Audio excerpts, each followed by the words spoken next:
Hi, everyone. Delfino Aguilar here, SVP of Wholesale Production and Lending. We're here with our newest edition of Del Talk with our friend, Jon Tallinger from Class Valuation. Jon, how you doing, my friend? Great to see you, bro. I'm doing great. Delfino, my friend, I'm so happy to be here. It's great to see your smiling face. I miss seeing you on the road. I'm hopeful to see you again in person soon, but this feels almost as close to have this type of interaction. So very, very honored to be here. Thank you for having me. No, thank you, man. I appreciate it. I know you're busy. So I really appreciate your time. No, well, this is the best time that I'm going to spend today. Certainly looking forward to it. And we were talking beforehand about how long we've known each other. We're going to jump into that. But I remember vividly the first time I met you, like it was late 2013, 2014 at a C2 meeting. I think is the first time we met, man. And how many times our paths have crossed, and now we find ourselves here, right? I love it. It's as big as the mortgage industry is. I say it all the time. It's super tight knit, especially on certain sides. The broker wholesale side specifically. It's a very, very tight knit little community. It is great. So Jon, a lot of people know you, right? A lot of people have had the pleasure of partnering with you in the past. So for those of them that don't, tell us a little bit about yourself. Okay, so I'm at a very young age, early in life. Actually my senior year in high school, I sort of fell backwards into the appraisal industry. I don't think anybody we talked before. I don't think anybody goes away to college and says I'm going to be a mortgage broker. Or I'm going to be a real estate appraiser. We all had our interesting stories of how we got there. But at a young age, I got exposed to the appraisal industry, and I went off to college at Michigan State. I got a degree in advertising, and concurrently, I was working on getting my appraisal license. So when I graduated, there was more opportunity and more money to be made, and I had more interest in kind of going into the appraisal space. So I did that for years, and in 2009. Had the opportunity to help start Class Appraisal as our first employee. A couple of years ago, we actually changed our name to Class Valuation.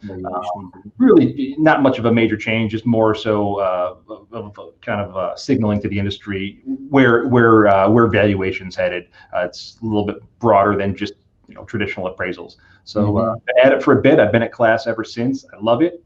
Feels like home. I feel like I'm luckiest man in the world. I have a great job that I get to go out, travel, and make a lot of good relationships and build a strong client base and some really good partnerships. Yeah, you do. We talk about the travel too. That's right. I opened up the segment as knowing the Jon Tallinger that I knew from Class Appraisals, right? But really, Class Valuation is really the name of the game now, right? When you guys are doing, and you travel a lot. You were talking about that. We were talking about that earlier when we talked this morning as well. What really does your position entail, right? Because you're the chief growth officer, right? Building relationships, you travel a lot. Talk a little bit about that, like your position itself. Yeah. So I've worn just about every hat here at Class. I mean, I ran the company for years early on. I'm okay at managing people, and I've worked at that and gotten better at that. But it's not my strongest skill set. And I really that the operation side of the business, it's okay, but the relationship side, the people, the growth side is really what drives me. Chief growth officer, similar to chief revenue officer, I'm in charge of everything that has to do with sales and marketing. So strategy, fulfillment, and really I'm a producing sales manager. I go out and I help the sales team try to win business, and I go out and win business on my own. But generally pre-COVID, a lot of travel. It's been a nice change for a while to be home, but I certainly would say I'm ready to get back out on the road. Right. Yeah, for sure. Especially with, we have small children, combined, we have like 7 kids combined our 2 families, right? So that's a lot of kids working from home at the same time and with their schooling, right? Bandwidth all the time. Right. Fighting for Wi-Fi internet, so. Yeah, exactly. I get into I've been, as much as I can, I come into the office and work because it's quiet here. Most of our team is all working remote, about 280 team members working remote, about 10 or 15 scattered or in the office occasionally. So I try to balance that with being home and trying to help my wife, with the kids, with everything that's going on. Yeah, that's awesome. Jon, that's a great background. You're telling us a lot about your position as well. You've been in the industry for a long time, as you said. Tell us a little bit about actually class valuation. What are some things that you guys are doing now? I want to touch a little bit also about, kind of an award you guys got and you guys were recognized about one of the best places to work, right, by a national mortgage professional as well. I want to touch on that too. But tell us a little bit about class. Tell us, how you guys have grown. You guys have grown a lot over the last couple of years, especially, right? Yeah. So obviously, the appraisal piece, we certainly understand it's just one segment of the mortgage process, Right. but we also know that it can be a pretty crucial piece, pretty crucial piece of the puzzle. So, certainly knowing that, making sure that we are providing very, very high service levels, that we're providing a quality product, great communication, has allowed us to grow and really scale the business. We spent years, as a much smaller company, around 40 to 50 to 60 employees. Over the last couple of years, we've really taken off, and we're a little bit unique in that, about 70% of the business that we do is in the wholesale channel, it's in the broker channel, and about 30% is on the retail side. And the broker space, as you know, is certainly unique, and I think a lot of our competitors, a lot of other AMCs, kind of stay away from the broker side of things. They see it as it's typically much more difficult to start working on the retail side and then transition to working with the broker wholesale channel. We sort of cut our teeth on the broker side, so we're used to it and we love it. I mean, frankly, that's what drives me. That's what drives us. These independent mortgage brokers that own their own businesses, trying to help them and help them to get their loans done, put people into better rates, put people into houses. So Class, we've got a great service model. We've got a great team. I would say similar to Kind, knowing Glenn and Miriam and what you guys are building. We're very similar in terms of that family feel. As large as we have grown, we've grown much larger than I ever thought we would grow, but we've always gone to great lengths to make sure that we have that family feel, that we don't feel like big box. We feel like a boutique company where everyone's approachable and everyone matters. Everyone plays an important role. Yeah, that's awesome, because I think that's an important piece, especially, here at Kind, we're trying to change the mortgage industry, right? Like, you and I were talking about this earlier. There's a lot of different personalities, a lot of different people in the mortgage industry. I think there's a space for us to be kind and give each other some voice, right? And being that sounding board for each other, to try to make everybody better. And we're really trying to build a movement. You guys got recognized by the NPH, right, for that, making it a cool place to work, making it something that's a great atmosphere for that family-oriented type of atmosphere. And that's what we're trying to do here as well at Kind Lending. Yeah, no, exactly. I mean, you guys get it. I see you guys do a great job on social media, and it's really cool to be able to see inside of what you guys have built. Your lobby, I can't wait to come visit. The lobby looks really cool. The build out is cool. You have to build this day and age right now. You have to build an experience for your employees. To expect someone to just sit there for 8 hours, 10 hours, and pour their in a day and pour their heart and soul into your business. You can't just have drab walls and give them the bare minimum if you expect them to give their all to you in return. Jon, thank you for sharing a little bit about your culture at Class Valuations. I want to talk to you a little bit of technology. Technology is really important in our industry, as you know, and technology are just our tickets to play. You guys actually were in the New and Housing Wire recently in 2020 talking about your technology offering. You're one of their 100 tech winners, right? So talk to us a little bit about your technology offering for your customers, your brokers, and your lenders, and your loan officers you partner with.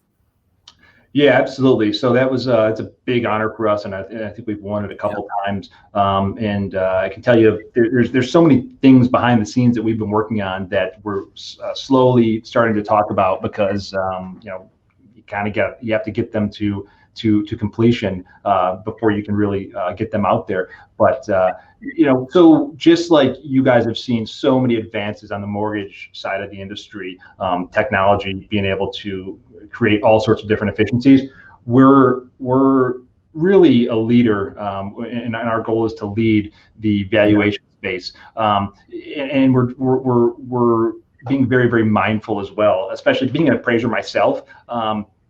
There's people think that sometimes that AVM or a computer model will someday replace appraisers. I certainly don't. We certainly don't see that happening anytime soon. But we also think that the appraisal as we know it right now is becoming, there's aspects of it that are becoming outdated.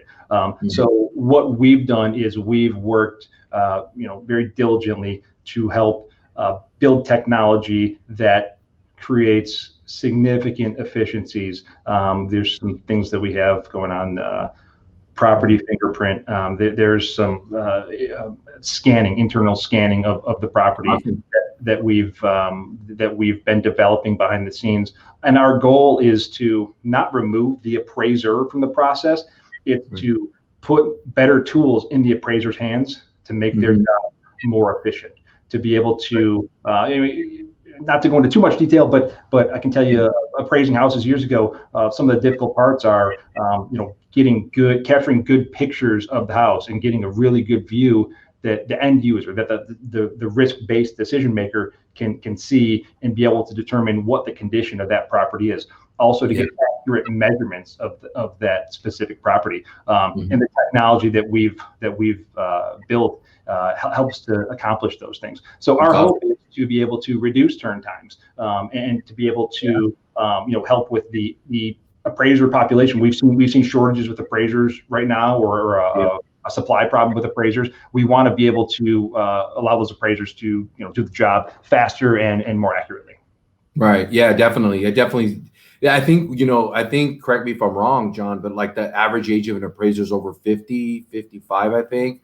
Yep. I think, creating a nursery for appraisers or coming with other technology to help us with that is going to be critical, right? And you guys are leading that. You guys are leading that charge. Absolutely. We have, you'll see in, this year and for years to come, we have some really, really exciting things that will be coming out, and that we hope become, the norm in terms of how valuations are conducted. Definitely. So, let's talk a little bit about what's happening right now in the industry, John, right? We're busy. Everybody's super busy, very blessed. We have a quote here at Kind. It's a great time to be in the mortgage industry. What do you think brokers should be aware of the appraisal process in 2021, right? Like, what are some things that they should be thinking about and setting expectations for their borrowers this year? Yeah, I mean, you just think about your general economics of supply and demand and how those things work. Interest rates are, I understand the last couple of weeks they've ticked up a little bit, but they're still at historic lows. There's just a mass amount of people around the country that have a mortgage that could save some serious money and get a significantly lower rate. So I think, looking into 2021, we certainly, think there's going to be a lot of refi activity, and there's going to continue to be a pretty hot purchase market. In 2020, there was sort of a perfect storm of low rates, COVID hitting, which it gets complicated because appraisers generally will physically walk into a house and inspect it. So right. I would tell you that throughout many months of 2020, and still right now, there are some appraisers who are still on the sidelines who, for health reasons, concerns, aren't going out and going through and inspecting homes. But it's just in terms of sheer numbers, there's so much volume activity right now. There's so many people that are getting a mortgage, whether it's a refi or a purchase, and there just has not been enough appraisers to continue to keep up with the demand to deliver those turn times that we've seen historically. So, and in the past, I mean, there's been years when we've seen, certain states like in 2017 or 18, when Oregon and Washington and Colorado had, elongated turn times. Now there's pockets all over the country where appraisers are just slammed.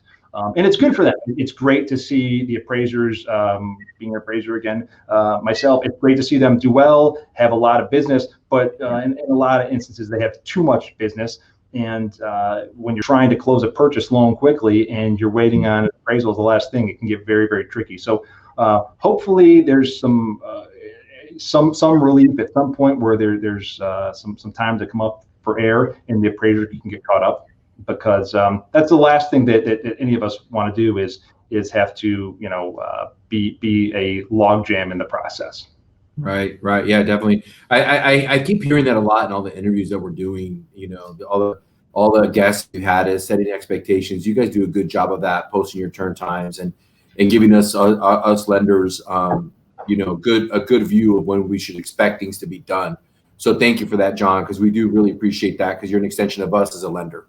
No, thank you guys, and make sure, whether it's Class or whether it's any other AMC, there should be full transparency. There should be full transparency on a state level or on a county level of generally, hey, what have your turn times been over the last 30 days, last 90 days? The best thing that a broker can do and that an AE can do is set proper expectations. If you know that an appraisal in your market is going to take 11 business days, you can't do your planning based around 6.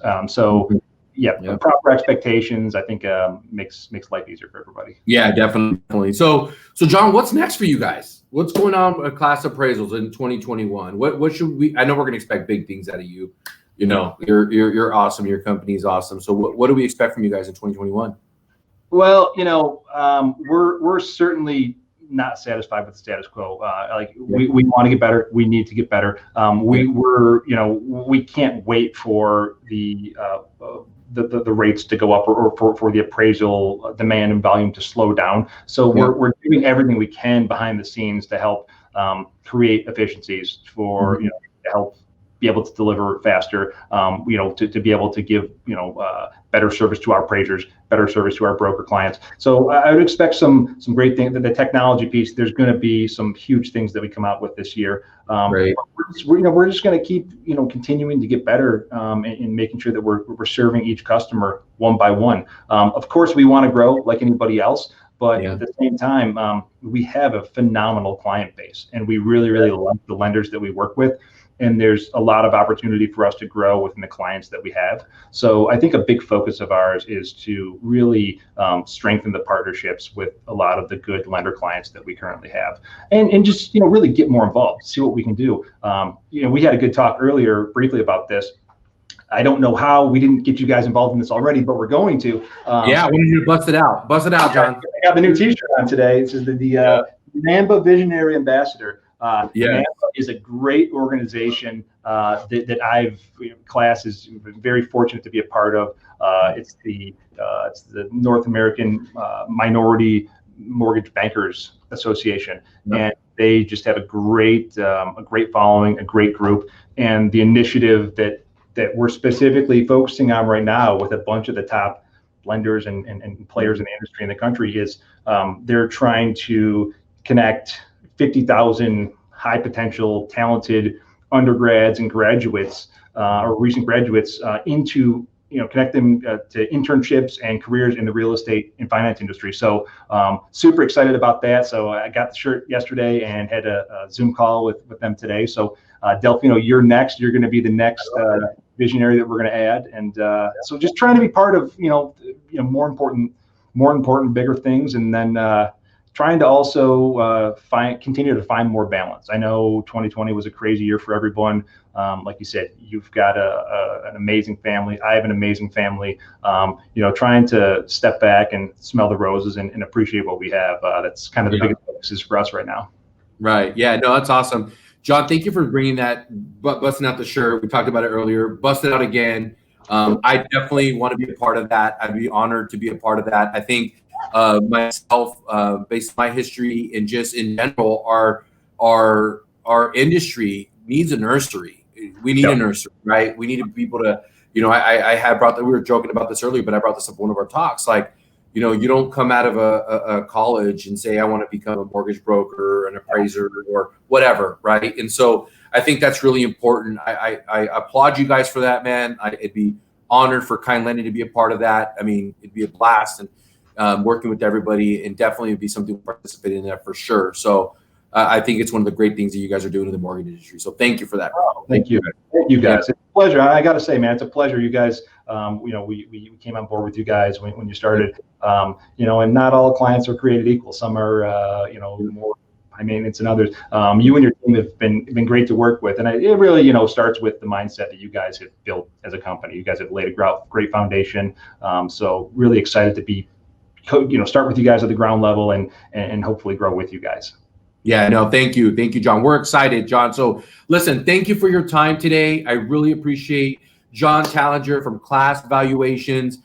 Jon, you're on LinkedIn, right? You're on LinkedIn. You're a heavy LinkedIn user. Yeah, LinkedIn, a little bit of Facebook with the work stuff now, Instagram, and I'm on the fence on this, but I joined this Clubhouse thing. So we'll see how that goes. That's the new thing. It's I'm hearing podcast, but it's been interesting. Actually, I saw the Glenn Stearns, Grant Cardone one the other day that was awesome. You guys were really, really good. There was tons of engagement on there. So I was about to pull the plug on Clubhouse until Christy Medell sent me the thing. Hey, jump in here, and I jumped on, and it was awesome. So you guys, you guys have restored my faith in Clubhouse. We'll see.